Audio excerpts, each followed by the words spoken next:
supernatural, slasher. We're going to talk about where this film falls into those genres. We're talking Bloody New Year right now. Saturday Night at the Movies podcast. Let's all go to the lobby. Let's all go to the lobby. Let's all go to the lobby to get ourselves a treat.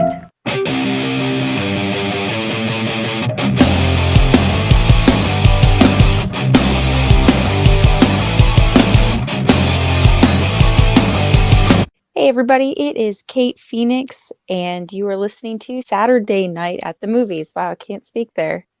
So I am here with Daryl, aka Mr. Meathook, and Brian, and we are going to actually talk about Bloody New Year this evening. But first off, how are you guys doing? Fantastic. I'm good. How are you? Pretty good, pretty good. Still enjoying this quarantine. Being locked in all the time. Yep. I left the house today and went and did some unessential shopping at an essential store. What store did you go to? Target. Target's fun. I went to Target and I picked up the NECA Candyman. That movie freaks me out. I've been working nonstop, so. This is my Sunday. I go back tomorrow. Oh, that stinks though. Yeah, it is what it is. So I guess we will get right to this then. So, Bloody New Year. I really like the tagline for this one. The last day of the year or the last day of your life. It's amazing there. But what I was going to do too is go over some of the cool trivia stuff. I really liked the opening song. What was it? The Recipe for Romance or something like that. And with that, the conga line. Yeah. Well, and it's in the beginning too, when they're, I think it's in both parts of it. But it's actually, what's really cool, it's by a band called Cry No More. And it's two of the members are actually from the English rock band, the Strawbs. So one of them is actually still in the band, and that's going back to, I think, the mid 80s. So I thought that was pretty cool. And then also, I really like the show Ab Fab. Watched a lot of it. Have you guys ever watched that? No. Yeah, I've never even heard of it. No. Okay. I've heard of it. I've never seen it. I'm a really big fan of British humor. So, but with that though, for some people that do actually watch it, the daughter, June Whitfield, who is the grandmother, her daughter is in this movie. So it's pretty awesome. That's cool. I like weird random trivia like that. This was kind of getting into a debate last night, so I figured this would be perfect to go over now. So first off, I want to know what you guys actually thought of the movie. You want me to go first? Yeah, Brian, you go first. Okay. So the movie itself for me was okay. It was weird that it's a New Year's movie, but it's not a New Year's movie because it essentially takes place during the summer. But to me, I don't see it as a slasher at all. Supernatural, yes. But it's just a slasher, no. Daryl, what do you think of that? I agree. It's not a slasher. Yes, victory. So that's not victory anywhere. Just because some guy gets his face scratched and a zombie comes through a mirror with a fucking machete, that doesn't make it a slasher movie. Yes. It does when there are hooks in nets that do actually slash the person. That is another part of it too. And actually, to give everybody a bit of background here, I had mentioned before that it was a supernatural slasher. And Brian was like, that was not a slasher. And I was like, oh, no, it is. Okay. And I have actually done extensive research. I told you this is coming. I have looked into this. I looked into the multiple definitions of the slasher genre, and including what other people consider this film. And it is a supernatural slasher. No, it's not. However, it is mixed within some other elements of horror and some slight surrealism. But it is a slasher. Well, agree to disagree. Okay, So let me read you the definition of a slasher, though.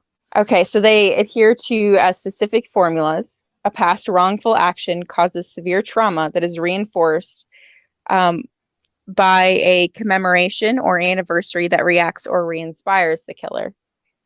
Built around stalk and murder sequences, the film draws upon the audience feelings of catharsis, recreation, displacement as a relation to sexual pleasure. Looking into this movie, there is a past wrongful action, even though I'm not gonna lie, that felt like was just kind of thrown in there. And with that, though, them arriving is essentially what's bringing that memory back to go ahead and, I don't want to give too much of it away, but yeah, give it away. For It's fine. It's from the 80s. If they haven't seen it yet, then the movie's 33 years old. You can spoil it.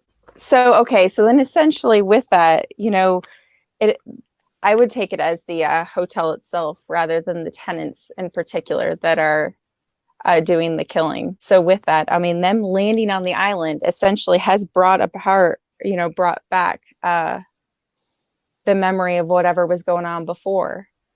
So I think with that, it definitely meets these guidelines, including the fact that there's slashes and there are hooks and there's a machete. So neither of you are going to. I wanted you guys to at least bring a rebuttal on this. Okay, I got counterpoint. Yeah, that's not my definition of a slasher movie.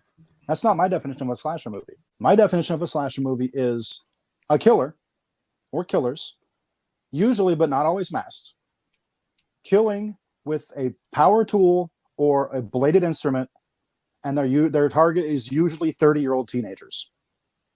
30-year-old teenagers. Okay, so I will give you. There was one slasher kill in this entire movie that I would consider a slasher, and it's at the very end on the beach when the motorboat or the boat motor. Yeah, the motorboat. Yeah, where Rick ends up getting the propeller blade to his head, which they don't even show. Off-screen kill. Hey, that budget there. I know that budget, but was it about $9? Probably. But yeah, no, to me, definitely supernatural. Yeah, I will not argue that. But yes, I agree with Daryl when it comes into terms of slashers. Okay, so with this here too, so following through the actual definitions of slashers, including the fact in the Oxford Dictionary, it even has the slasher genre in there and talks about how they're killed with a sharpened weapon of certain points. But there was the hook kills, which I think those would definitely count. And you're right, at the end, there was them chasing one of the carnival guys chasing him around with a machete. So, and that was there. But to end on this, though, the people that actually re-released the film with that transfer say it is an original hybrid of slasher, supernatural horror, and near surrealism. So I would say it is still a slasher. However, it is a hybrid of all these other things as well. I can't speak for what Vinegar Syndrome says. I didn't even get to see that copy because I had to watch it on YouTube, and the Vinegar Syndrome transfer that's on YouTube is with commentary. So the one that I ended up watching was like either a really good VHS transfer or a really bad DVD transfer. With the transfer, they actually had to edit around. Yeah, they had to edit around damaged film. They put that as like a disclaimer in the beginning of the Blu-ray DVD combo thing. Yeah, they talk about that. Okay, so it's like with what Scream Factory had to do with Slumber Party Massacre 2 and what was the other one? Hell Night. Yeah, pretty much. I would say this transfer, it was pretty bad. And I don't fault them for it. But... Oh, well, I can tell you, like, I started watching the one that had the commentary until I realized it had the commentary. And I will tell you, that is leaps and bounds better than what I watched. Yeah, no, like there was a point to where the colors became all distorted. It looked like the film, as they're doing the transfer, was jumping off the track or something because it kind of like tilted. So, was it the best transfer they've done? Absolutely not. But again, they did what they had to do with what they had. Right. So I can't fault Vinegar for that. So with this, because I know I kind of told you guys a little bit of backstory before we actually watched it, what did you guys think before you watched it? Like, what did you guys think it was actually going to be about and everything? I didn't think it was going to be anything like it was. I would agree. Reading the title, you would think, it's another New Year's movie. You would think watch it. It's misleading in two ways. One, it's not very bloody. Yeah. And two, it's not really a New Year's movie. No. And three, it's not a slasher movie. Right. It is. It's not. It is. No. So after I had watched it, I messaged Daryl. I'm like, have you watched it yet? He's like, no, not yet. I'm like, you may like it. It's not a slasher, in my opinion. In my opinion, it was more The Shining meets Evil Dead. These were more zombie types than they were slashers. For me. They were ghosts, but yeah. It was zombie. It was like zombies and ghosts. Yeah. I think they didn't have the budget to make them translucent, guys. They try to do too much with the story. I mean, they could have just easily done, the kids just show up and all hell breaks loose. But then they tried to explain the backstory of scientific experiment by the government gone wrong, created a stupid time warp.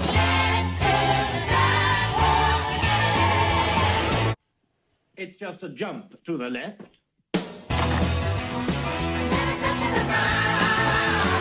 In the 50s, which caused issues with the hotel's guests and everything, and it was just too much that they just didn't need. Way to skip to my next question. What was your next question? My next question is, what did you guys think of it afterwards? Because I wanted to know, like, before you went into it, like, what you thought it was going to be versus, and then how you feel about it now. Okay. Brian, are you done? Yeah, I'll let you take over. Okay. Tag. So I want to preface this with, I love movies that take place at carnivals and amusement parks. Unfortunately, that was the only part of the movie that I liked. Was the carnival scene? That was the carnival scene that takes place at Barry Island. Yeah, that's all that I liked. By the way, in case you're wondering, that was Barry Island in Wales. Another side piece of trivia, there was a Doctor Who episode filmed the same year, set in the 1950s as well. That's so cool. I thought that was pretty cool. I thought that the chase scene I thought, number one, these actors are fucking crazy doing all of their own stunts. Like, there's no way you're going to get me on that ride and just have me fucking hold on. No fucking way. Standing on the outside, not going to happen. Especially with the budget they had, they didn't pay him very much. Probably got like a 6-pack or something out of it. I would totally do it for a 6-pack. No. When I was younger, sure. When I hit my 40s, I realized my mortality, and yeah, now I don't do shit like that. The chase there was fucking ridiculous, and it's only partly in a good way. I thought that the whole thing with like the time warp, the time loop thing was just really convoluted and unnecessary. I thought the island could have just been haunted because it was haunted.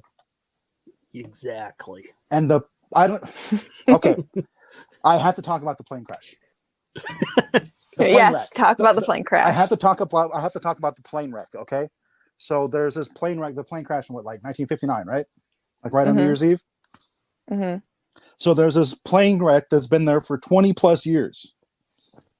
The plane's broken to pieces, but it's not charred at all, like it would have been if it had been an actual plane crash.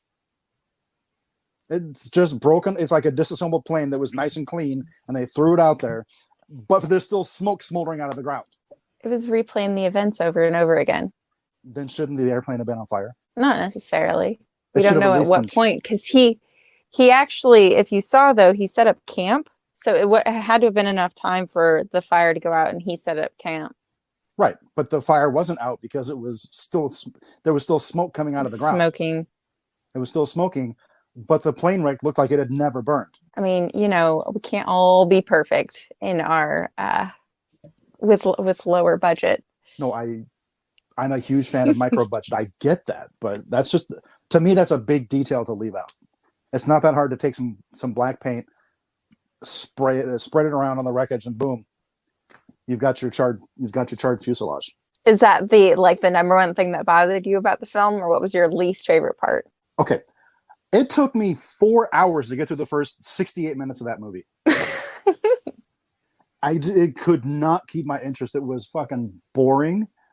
It was from 1987, but it looked like it was from 1967.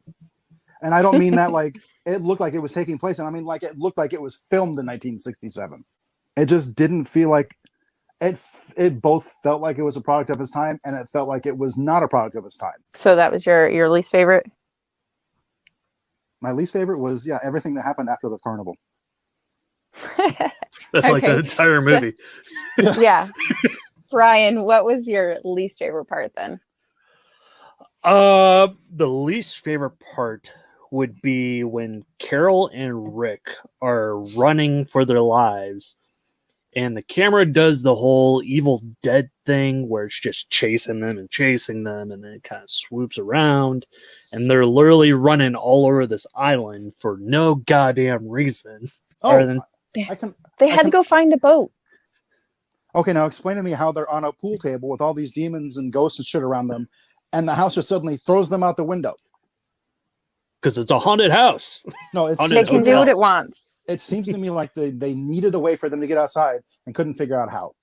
Yep. So they just had the pool table throw them out. Whatever works. I will say the pool table scene was filmed nicely. Do you guys have any? Well, Daryl, you mentioned you really like the carnival part. But Brian, did you have any part in particular that you actually liked? The part where they're in the theater, they play the movie, the projector reels are going. You see the film strip wrap around, I believe it was Rick.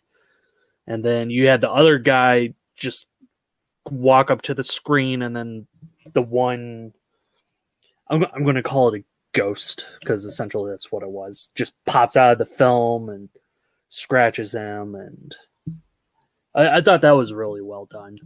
The pool table sequence, I gotta say, for the budget they had, the visual effects was pretty decent. Well, Except not visual for the effects. last giant kill. Yeah, the I shouldn't say visual effects, but the makeup effects. Having the arms cut off, all the zombified makeup, making them look dead and everything. I thought that was really good. Yeah, I think the net scene with the hooks, that one, out of all of them, is probably just I would say the realist. Can you imagine getting caught in a fishing net like that with the hooks in it? It would be rather difficult to get out of without at least getting injured in some way. Yeah, I don't even want to imagine it, because I've had fishing hooks stuck in my hand, and it hurts like hell. So to have that entire net come down on you the way it does with all the fishing hooks, it probably was not pleasant. Let's talk about what? No, go ahead. No, what were you saying? No, it's fine. If we're still talking about the movie, we can continue. I'll talk about. I'll talk about. Yeah, if you want to go ahead and do your thing. I was just going to talk about the passing of Dieter Laser. So if anybody's listening and they don't know, we lost this past week Dieter Laser, who is known as Dr. Hyder in the cinematic masterpiece, The Human Centipede. So rest in peace, Dieter Laser. I read he died months ago. Yeah, and they just now announced it. Yeah, at the end of February, they just announced it on Facebook a few days ago. We just actually lost someone else too, Joel M. Reed. We lost him to what appears to be the coronavirus. I'm not sure who that is by name. He did Bloodsucking Freaks. Okay. Yep. So he's just passed away. Because I know that some people were looking for him. They couldn't get a hold of him, and they ended up finding out that he had passed. He also wrote and directed Bloodbath, too. So he's actually, done some but of course, blood-sucking freaks, and with a name like that, that's going to be a really, noticeable one. So rest in peace to him as well. Wow, I can't believe you guys didn't like this movie, though. Going back to that. Yeah, going back to actually, that. Going back to that. Thought Kate's it not was allowed to pick movies anymore. okay. I'm kidding, Kate. You can pick Wow. movies. Wow. Hey, another one we discussed, I absolutely love, and you like it too. So that's at least something we got in common. Yeah. I was kidding anyways. I would never tell someone they're not allowed to pick movies. I don't know. I think the reason that I enjoyed this one so much and why I don't know, I really gravitated towards it is that I do really like film that that use the whole time warp thing.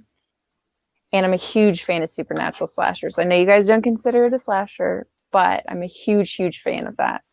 So that's why I think this one stuck with me so much as well. And see, I'm a huge fan of slashers, but not so much supernatural movies. Okay, yeah, I think that there's not enough.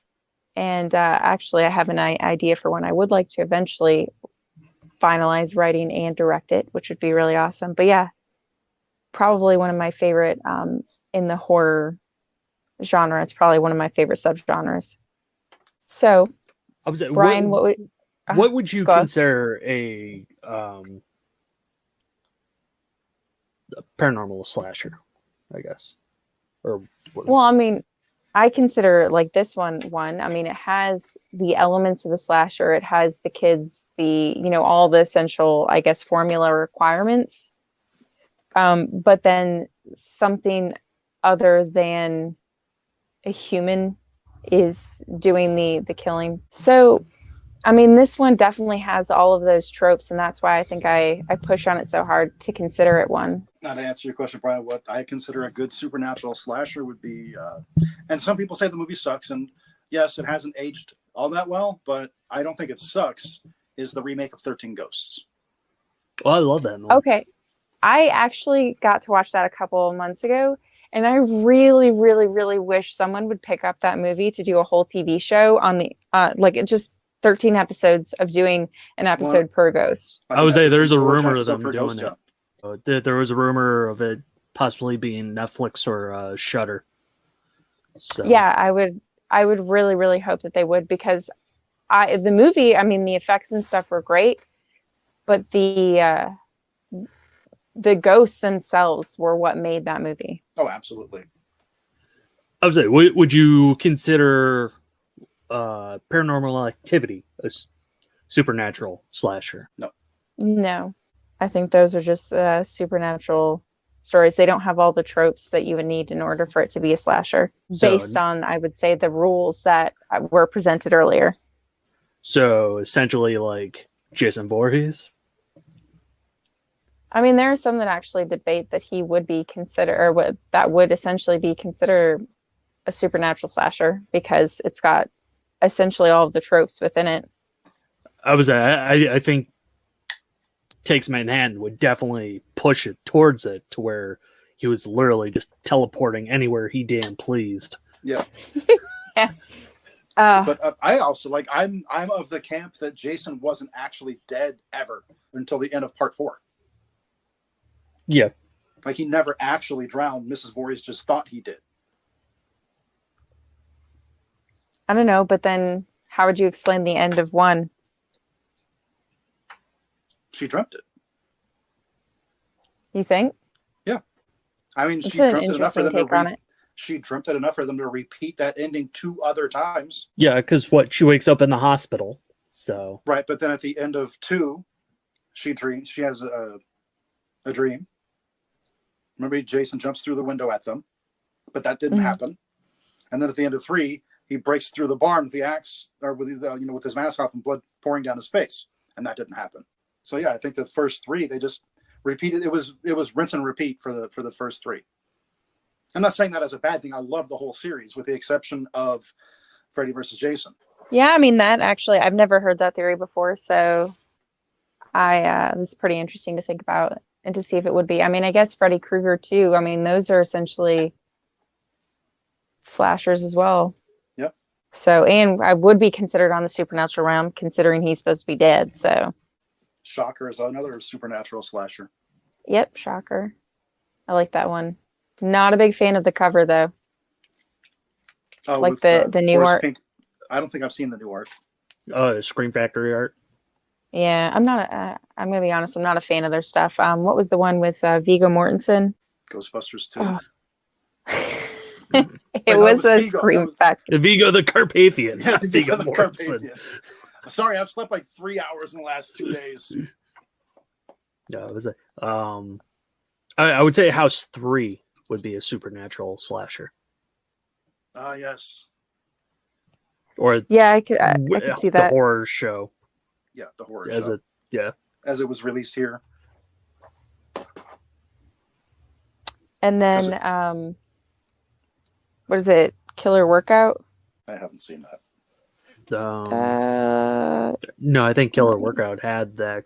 Is it? Yeah, okay, because I always get that one and the other one confused. Okay, it's not Killer Workout. It is. Death Spa. Yes, thank you. Yeah, because I always get them. I think we watch them like back to back, so I think that's why I always get them confused. But yeah, that one was as well. Do you guys have a favorite kill in the movie? I think that the boat motor kill would have been my favorite if it hadn't taken place off screen.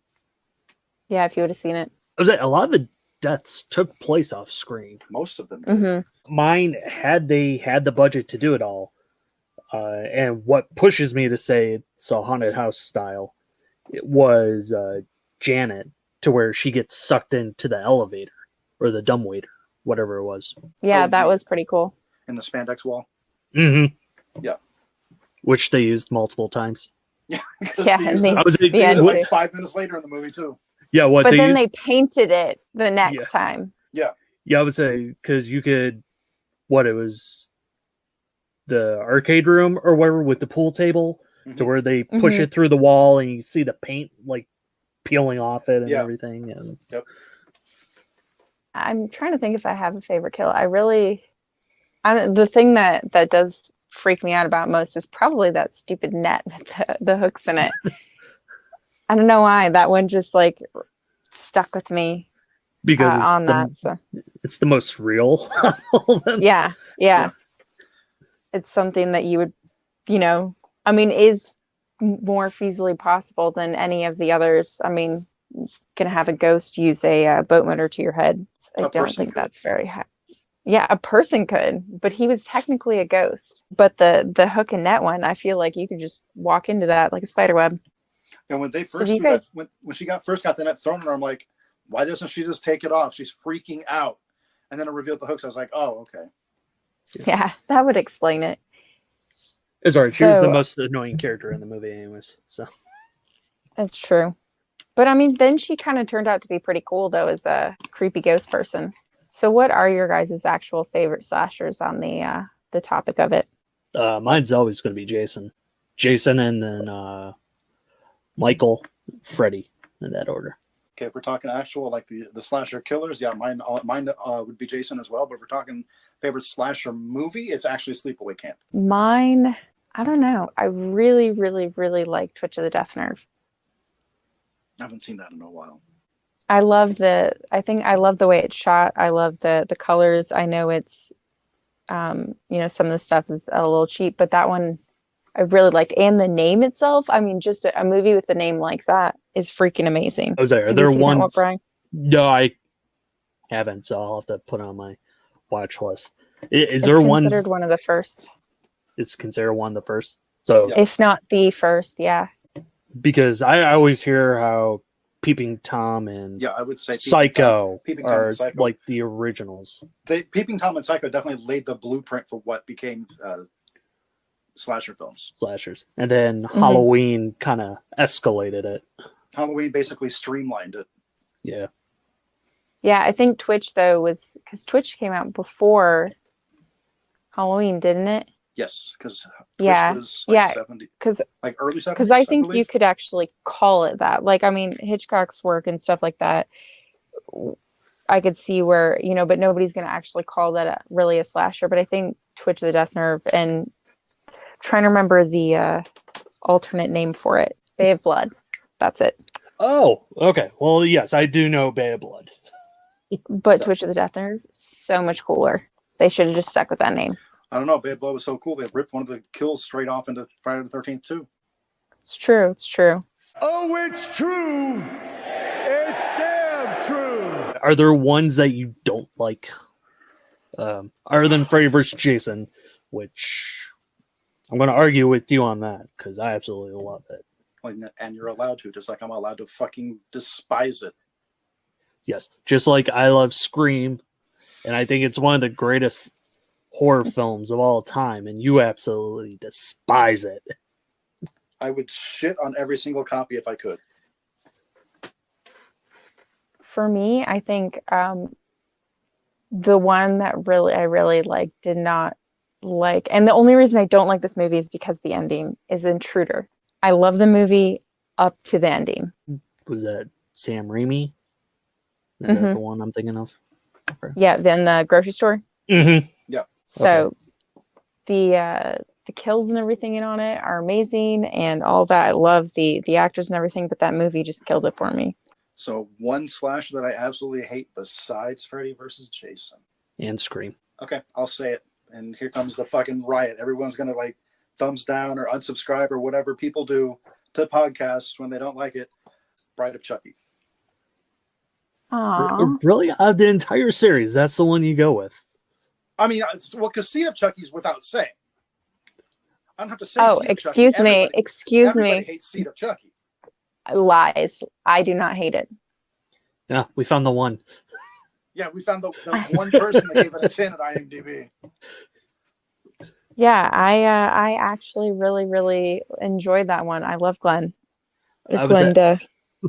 I love Bride of Chucky, but then for me, it was the first Child's Play movie that I was able to see in theaters.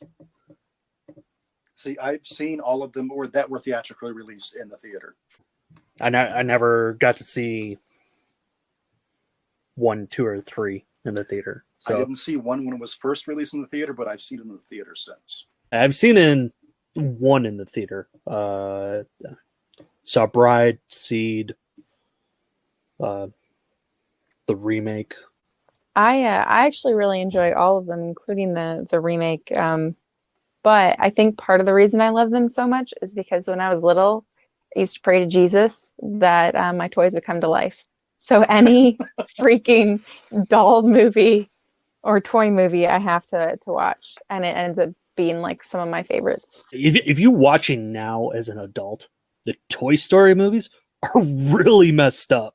Toy Story, like the dolls and toys coming to life and everything, is scary as shit.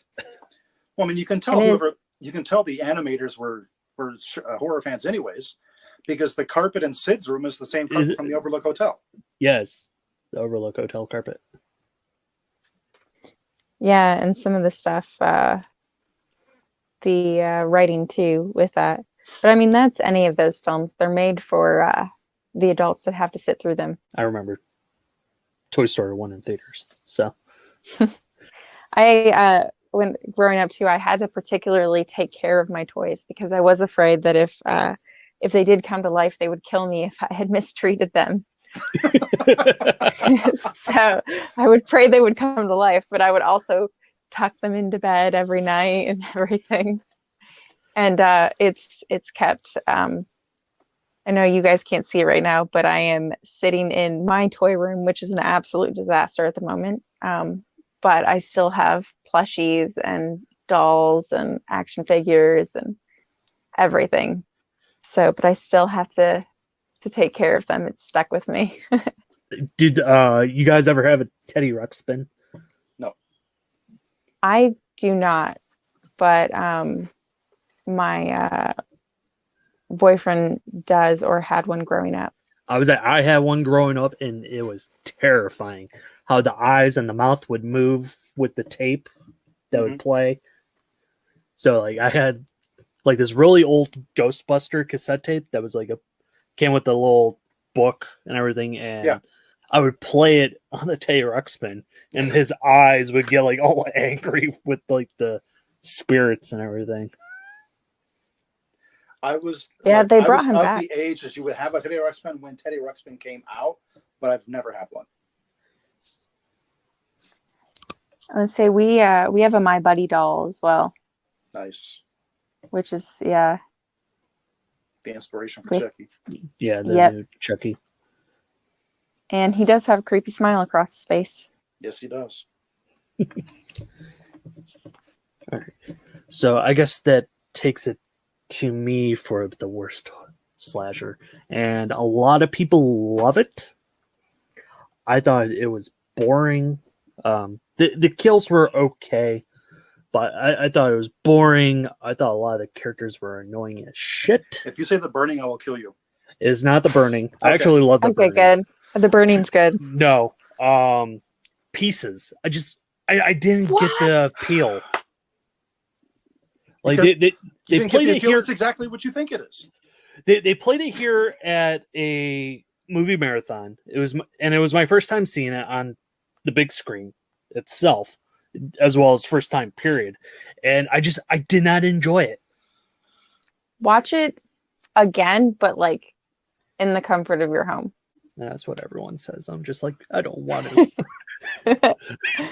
It's such a good movie. I really want the puzzle, I want the but puzzle. I want a big one. Yeah, Yeah. but that Messed Up Puzzles has it. yeah, I really want that one. Yeah, so as soon as I saw the movie, I was like, damn it, I need this. Maybe I'll give it a second watch. I don't know. So going back to the movie, by the way, did you pick a hottie from that film, or are you going with somebody else? Honestly, I had a hard time choosing. Leslie was out regardless. And Mrs. Voorhees That was a looked no like. for me. Yeah. So I couldn't choose either between Nikki Brooks, who was Janet, or Catherine Roman, who is Carol. Both of them very stunning for the time. So I think this week, because I couldn't make up my mind, I'm going to do both of them. No, Brian, stop. Did you Google them to see what they look like now? No. Nikki Brooks wins. I promise you. Ooh, I want to look this up. See, now I gotta look it up. So Nikki Brooks looks pretty much the same. Yeah. I found the photo of her here. Yeah, she does. She's still really pretty. Yeah, it looks exactly the same. The other one, not so much. Well, I'm I going by appreciate that you looked that up. Yeah, I'm going by their looks then. Okay. Well, I wanted to have feedback on this one because I didn't know who he was going to pick. So you're saying that I should go with Nikki Brooks? I'm saying pick what you want. You can do both if you want. I would say this week I'm going to do. I'm pulling for Nikki Brooks. Well, based on the movie alone, I couldn't choose, so I Okay. did both of them. All right, that's fair. Not based on how they look now, although Nikki Brooks, bravo to you. She's either So aged then- really well or she has a great surgeon. One of the two. Both, I'm sure. So what would you rate this then? Daryl, you're going last. Okay. What would I rate?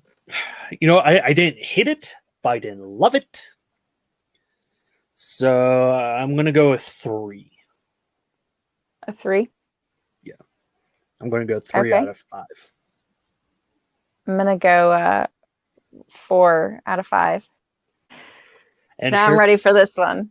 and this I can't wait because we did have a question by our buddy Michael Long. Why does this movie suck? And Daryl's about to lay down the hammer. I'm gonna give I'm gonna give it this rating only because the first 10 minutes or whatever it is of the movie is at a carnival. I give it a 0.75 out of 5 wacky amusement park chases. I knew it was going to be a really low number. As soon as I picked it, I knew you were going to hate it. When it at the beginning I was like, oh, an amusement park, I'm on board, and then I left the amusement park. All right, now hold on. I'm going to ask it. had it not been labeled a slasher, would you have given it the same score? Well, when you told me yesterday or the day before, whenever it was, that movie's not a slasher, I automatically went into it with an open mind. I didn't go into it suddenly expecting. I suddenly went into it not expecting it to be a slasher. So I went into it with just an open mind. Okay, I'll watch this for what it is. And you still give it that score? A 0.75 out of 0.75. So it's pretty much a 1, just rounding up. Or a 0 rounding down. Yeah, but we'd be rounding up. It's got to be a 1 through 5 at this point. Why is it got to be 1 through 5? Because it was my week to pick the movie, so I set the rules. So yes, it would have to be 1 out of 5. If we're going to be going with an aggregate score, like at the end of our first year or whatever, for like whatever, we need to figure out, what our top and bottom movies are. We need a correct aggregate score. So 0.75. Well, at least you liked it 0.75% of the time, or not. Yeah, 0.0075% of the time. You know what? I have not covered my my indie film for the week. No, you have not. And I was actually just going to ask you. Okay. My Midnight Movie Madness this week is the 2004 Joe Castro film, Terror Tunes. Ah, yay, Joe. I love him. About a little girl played by porn star Lizzie Borden. Yes, I love her too. She's super sweet. Yeah, I was talking to her on Facebook yesterday. She plays a little girl who receives a DVD in the mail called Terror Tunes. She watches it, and 2 gigantic cartoons, Max Assassin and Dr. Carnage, come out of her TV and start killing all of her sister's friends. I give that. Now, keep in mind, this movie has a $2,300 budget. It is certainly not for everybody. Like, I can absolutely understand why Terror Tunes has a 3 out of 10 at IMDb. But personally, I love it. I would give it on a 5-star scale. I'd give it a 4. I still have not seen part 1 yet, but I have seen part 2. Part 2 is completely unconnected. Yeah, and that's what I need to watch part 1 because I love both those people. Got to be in Joe Castro's Xenophobia. Right. So getting to meet him there, we were talking about it. And so he let me know when they were up on streaming. So I need to watch it still. I'm really excited to see it. And of course, the ever lovely Lizzie Borden. Yes. Lizzie Borden and Beverly Lynn are the main stars in that one. And the first one and the third one, because the third one picks up exactly where the first one left off. Yeah, I haven't seen that one either. I need to watch that one as well, but figured I'm going to watch the first one first. And fun little bit of useless trivia, Terror Tunes 3 was my very first IMDb credit. Aww. But I swear that had nothing to do with my rating of a 4 out of 5 of Terror Tunes. It's not what you would call a good movie. But if you're just looking to shut your brain off, watch some stupid shit unfold, and have a good time, that's a good movie to pick. It's a really hard one to find, isn't it? Yeah. No, the first one's not that hard to find. 2 is hard to find for less than $100. Every once in a while, Joe's partner, Steven Escobar, has some. 3 has never been released in physical. But they're currently all 3 streaming on Prime.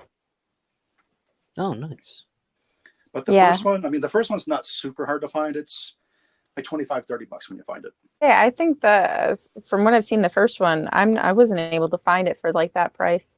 Really? But I didn't know the second one was going for that much because, we were able to get them when we went up there or over there rather. Mm-hmm.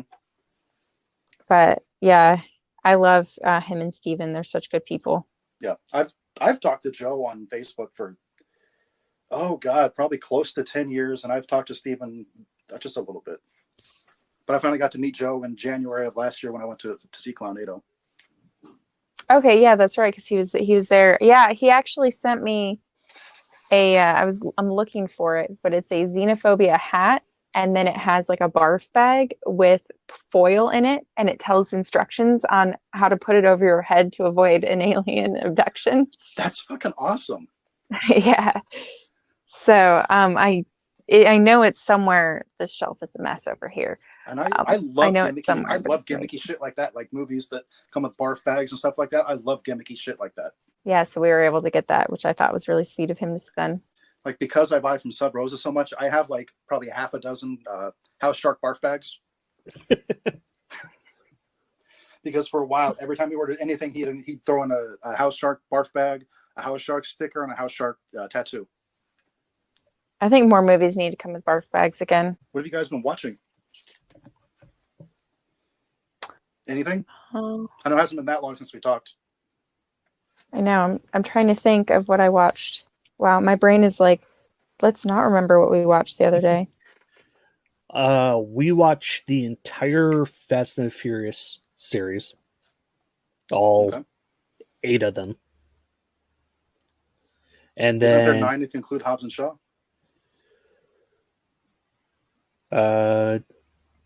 Yes, 9. And then I watched the Cursed films on Shudder. All 3 episodes? All 3 episodes. Okay. 2 more episodes dropping.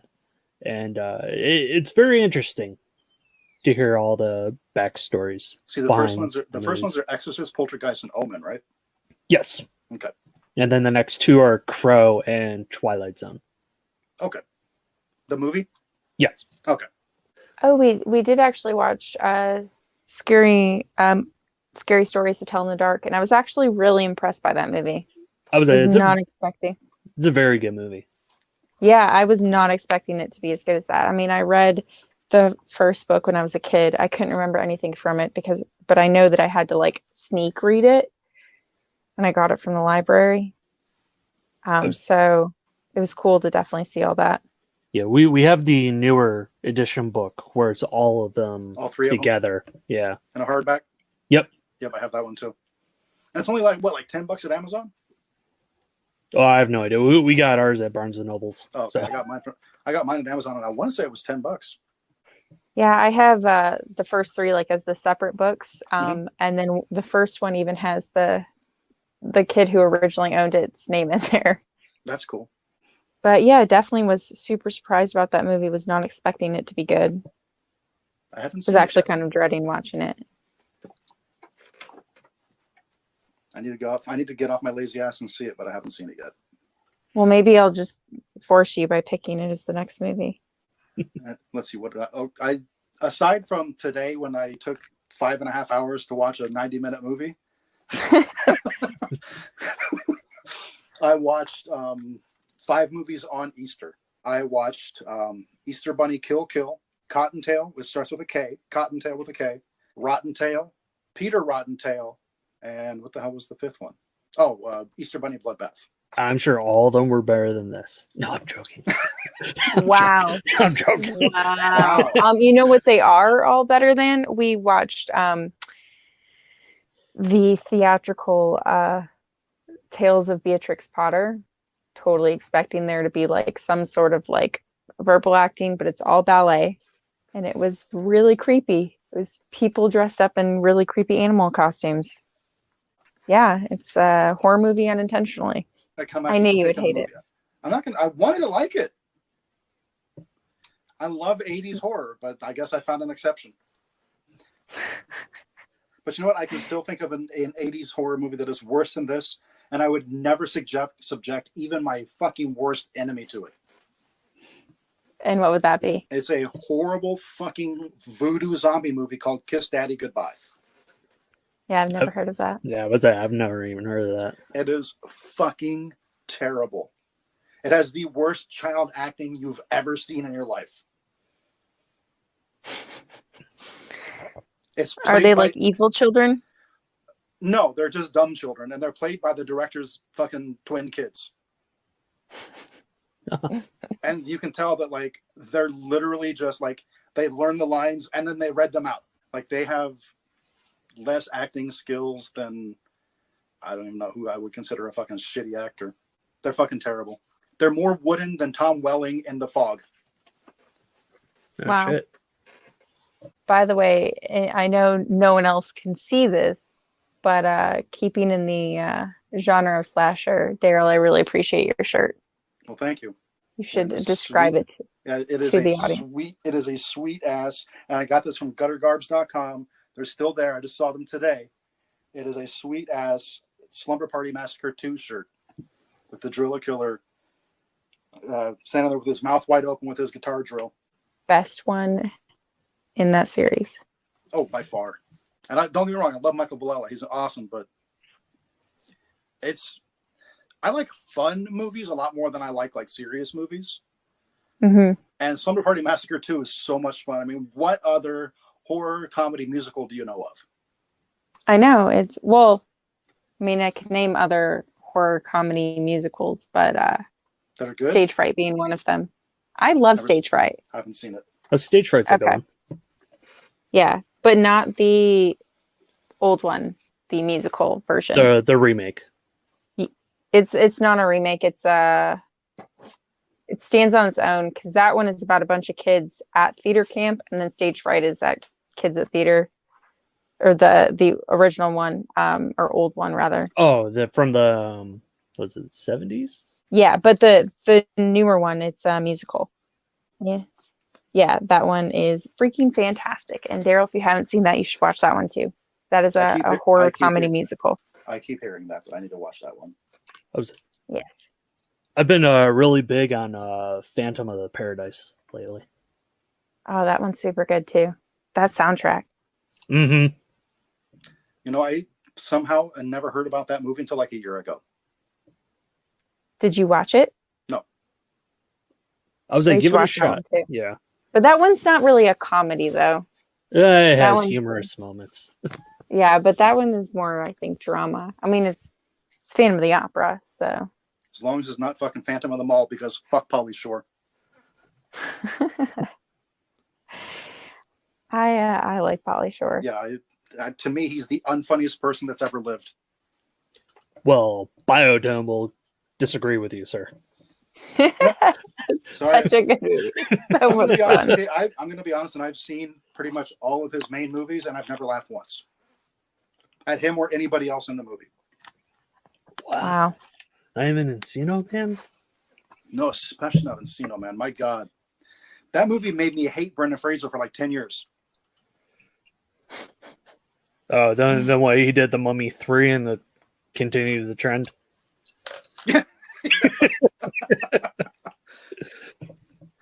Okay, guys, thank you so much for listening and supporting us here. So thanks to Brian and Daryl, even though you disagree with me. But have an awesome day, everybody.